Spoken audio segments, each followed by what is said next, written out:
gentleman from Illinois, Congressman Jackson, for 5 minutes. Thank you very much, Chairman. Let the record reflect that the Trump administration claiming the Western Hemisphere is now a priority. It is inconceivable that today, nearly a year into the Trump administration, this subcommittee is holding its first hearing of the United States Congress with administration officials. Of course, I've long championed attention to the Western Hemisphere, but the way that this administration is approaching the Western Hemisphere, I would say, is dead wrong. The president has spoken about bringing back the Monroe Doctrine, but I'm not sure what he means. Does the president want to bring us back to the time when our policy was to protect the hemispheric economy that was based on slave trade from European powers? I don't know. Or is he pushing a return to a failed Cold War era of U.S. intervention that supported military dictatorships in Argentina, Bolivia, Brazil, Cuba, the Dominican Republic, Chile, Guatemala, Haiti, and El Salvador? It's not clear on what he means by returning to the Monroe Doctrine. A reputation we are still trying to repair to this very day. What is clear is that the Trump administration is unleashing chaos and calamity across the region. For a few examples, I'd like to be specific in Colombia. Even though Colombia is our top counter-narcotics partner in the region, President Trump has threatened the president of Colombia and driven a wedge in our relationship. As regards to Mexico, he has threatened military strikes on Mexico's sovereign territory. With Panama, he's threatened to take the Panama Canal by force. He has disappeared soccer coaches and hairdressers from the United States to Salvadorian gulags with no due process. For the temporary protective status, he's rounding up thousands of Venezuelans, Cubans, Haitians, Nicaraguans that are legally in the United States, many of which live in my district and the chairwoman's district, and sending them back to economic hardship, political reprisal, and repression.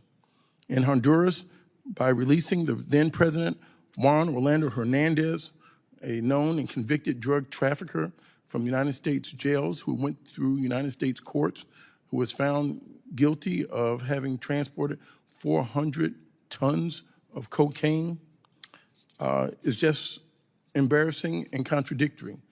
Now he wants to have a war with Venezuela, all while bringing back the Iraq War playbook, sending the U.S. to a brink of war with Venezuela, falsely claiming that the military buildup in the Caribbean is to fight drugs while letting out the nation's and our hemisphere's biggest known drug dealer. He's made it clear this is all about oil. I tell you, this erodes our credibility, our standing amongst other nations. With tariffs, he's raised prices on American families by levying tariffs on Canada and Mexico, and has imposed a 50% illegal tariff on Brazil. Argentina and the USAID cuts, same time we are not able to export to China, he's giving it to a competitor whom we do very little trade with in Argentina by giving them $40 billion while eliminating our soft power of USAID in the region, allowing China and others to malign characters to fill the void. And those are just a few examples. The region is an unmitigated disaster, and we have to say it's because of this administration. Mr. Landberg, I would ask you, can you help us make sense of this administration's counter-narcotics strategy? On January 21st, President Trump pardoned Ross Ulbricht, who ran one of the largest online drug marketplaces in history and was serving a double life sentence. Earlier this month, the president also pardoned the former president of Honduras, whom an American jury convicted of moving more than 400 tons of cocaine in the United States. Yet at the same time, the administration has authorized lethal military strikes against individuals accused of far less offenses. This administration is releasing the bosses, but killing the pawns.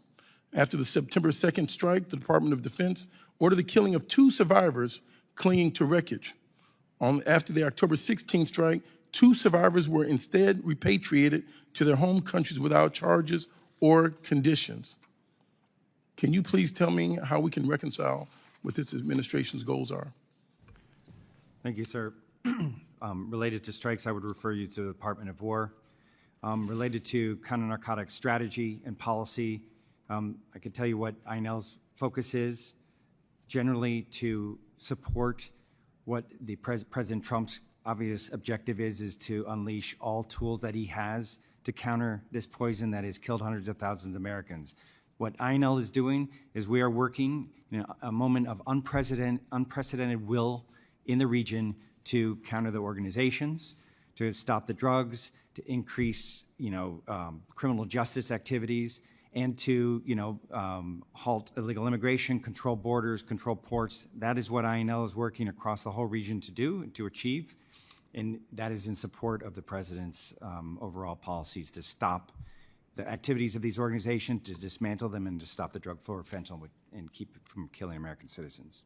Well, thank you, Mr. Landberg. In the future, I look forward to talking with you. I'll share with you some questions that I have, and I hope we can at least sync up on identifying correct United States agencies. I think it's quite foolish to say Department of War. Mr. Secretary Pete Hegseth is wrong. He's foolish. That's the purview of the Congress to name departments. It's not his, and it's not his way or no way at all. But I yield back, and I thank you, sir.